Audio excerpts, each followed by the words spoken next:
আসসালামু আলাইকুম বন্ধুরা, এ ধরনের দৃশ্য ড্রয়িং করতে চান? ভিডিওটির প্রথম থেকে শেষ পর্যন্ত দেখতে থাকুন এবং খুব সহজে শিখে নিন এ ধরনের ড্রয়িং। চলো তাহলে শুরু করি, দেখতে থাকো। এভাবে লম্বা করে একটা দাগ টেনে এইভাবে লম্বা করে আর একটা দাগ টেনে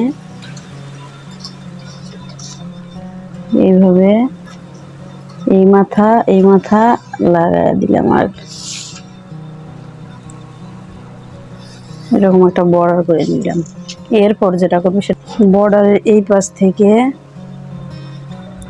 একটু ফাঁকা রেখে এখান থেকে এখানে সোজা করে একটা দাগ টেনে নিলাম। এরপর এখান থেকে ধরে এইভাবে আঁকা বাঁকা করে একটা দাগ টেনে নিলাম।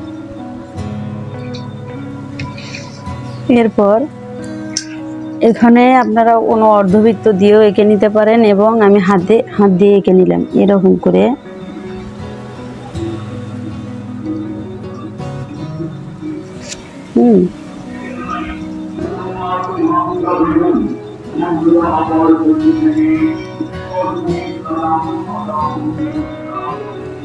এরকম করে একটা বৃত্ত টেনে নিলাম। এরপর আকাশে কয়েকটা পাখি এঁকে নিব, একটা দুটো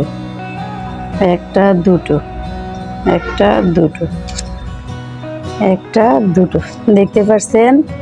এখন আমরা কালার করব। চলুন কালার করার পরে দৃশ্যটি কেমন হয় সেটি দেখে নিই।